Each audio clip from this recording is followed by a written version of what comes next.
Hi, welcome to my channel. నేను మీ రేణుక అండి. ఎలా ఉన్నారు? బాగున్నారా? నేను బాగున్నానండి. ఈరోజు ఇన్స్టెంట్ ఇడ్లీ ఎలా చేయాలో, తొందరగా మనకి పనులు అవ్వకుండా ఉన్నప్పుడు ఫాస్ట్గా ఇలా చేసేసుకుంటే తొందరగా ఇడ్లీ అవుతుంది. చాలా స్మూత్గా ఉంటుంది, హెల్దీ కూడా అండి. ట్రై చేసి చూడండి ఫ్రెండ్స్. చూశారు కదా, ఫస్ట్ 2 చిల్లీస్ తీసుకున్నాను.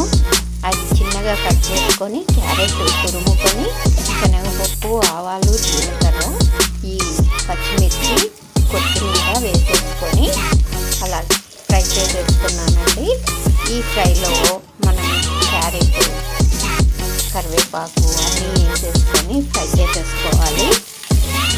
చూసారు కదా, ఇది హెల్త్కి చాలా మంచిదండి. మన షుగర్, బీపీ పేషెంట్స్కి చక్కటి రెసిపీ అన్నమాట. ట్రై చేసి చూడండి ఫ్రెండ్స్. చూసారు కదా, ఇలా క్యారెట్ తురుము కూడా వేసేసుకొని కొంచెం ఆ పచ్చి అంతా పోయే వరకు వేయించేసుకొని, అలాగే దాంట్లోనే మనం గోధుమ రవ్వ తీసుకొని వేయించేసుకోవాలండి. ఇవన్నీ కూడా చక్కగా దోరగా వేయించేసుకొని స్టవ్ ఆఫ్ చేసేసుకోవాలన్నమాట. ఇలా వేయించుకున్న దాన్ని మనం చల్లారే వరకు ఓ పక్కకు పెట్టేసుకోవాలి. చూసారు కదా, చక్కగా రోస్ట్ అయిపోయింది. ఇది మనం ముసలి వాళ్ళు కానీ పిల్లలకి తొందరగా బ్రేక్ఫాస్ట్ పెట్టేసి పంపించేయాలి బాక్సుల్లో అనుకున్నప్పుడు ఇలా చేసేసుకుంటే చక్కగా 2 మినిట్స్లో అయిపోతుంది. ఇప్పుడు చల్లారిన తర్వాత సాల్ట్ వేసేసుకొని, అలాగే కొంచెం చిన్ని సోడా కూడా వేసేసుకొని కలుపుకోవాలండి. దీంట్లో మెయిన్ ఇంగ్రీడియంట్ ఏంటి అంటే మనం కర్డ్ వేసుకుంటామండి. కాబట్టి ఈ కర్డ్ వల్ల మనకి మంచి టేస్ట్ వస్తుంది. ఇడ్లీకి చాలా స్మూత్గా కూడా ఉంటుందండి. ట్రై చేసి చూడండి, మీకే తెలుస్తుంది. చాలా చాలా టేస్టీగా ఉంటాయి. ఇలా కర్డ్ వేసుకొని కొంచెంగా కలుపుకోవాలి. చాలా అంటే సూప్ లాగా కాకుండా మనం ఇడ్లీ పిండి ఎలా కలుపుకుంటామో అలా కలిపేసుకొని ఒక 10 మినిట్స్ పక్కకు పెట్టేసుకోవాలండి. చూసారు కదా, ఇలా కలిపేసుకున్నాక చూడండి, ఈ కన్సిస్టెన్సీలో ఉండాలి. ఇలా ఉన్నప్పుడు మనకి ఇడ్లీ సాఫ్ట్గా చాలా బాగా వస్తుంది. ఇప్పుడు 10 మినిట్స్ రెస్ట్ ఇచ్చేసాము, అయిపోయింది. చూసారు కదా, చక్కగా దగ్గరికి వచ్చేసింది.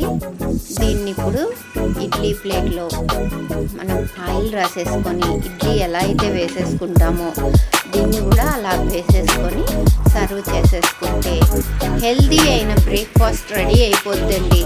పిల్లలకి, పెద్దలకి చక్కటి రెసిపీ. ట్రై చేసి చూడండి, మీరే చెప్తారు. కామెంట్ బాక్స్లో కామెంట్ చేయండి ఫ్రెండ్స్, ఎలా ఉందో ఈ రెసిపీ.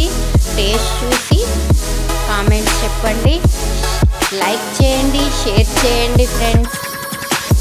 చూసారు కదా, ఇలాగా ఇడ్లీ ప్లేట్లో పెట్టేసుకొని మనం ఇడ్లీ ఉడికించేసుకోవాలి. ఈ రెసిపీ చాలా టేస్టీగా ఉంటుంది అని మీరే మీ మాటల ద్వారా నాకు కామెంట్ చేస్తారు ఫ్రెండ్స్. చూడండి, ట్రై చేయండి ఫ్రెండ్స్. ఆవిరిలో ఉడికిస్తాం కాబట్టి చాలా హెల్తీగా ఉంటుంది. మనం దీంట్లో ఆయిల్ కూడా వేయం కదా, ప్లేట్ రాసే ఆయిలే మాత్రమే. కాబట్టి మనకి ఇడ్లీ అన్నది ఎంత సాఫ్ట్గా అంటే చాలా సాఫ్ట్గా వస్తాయండి ఇడ్లీస్. చూసారు కదా, నోట్లో పెట్టుకుంటే కరిగిపోతున్నాయండి. ట్రై చేయండి ఫ్రెండ్స్, మిస్ కాకండి.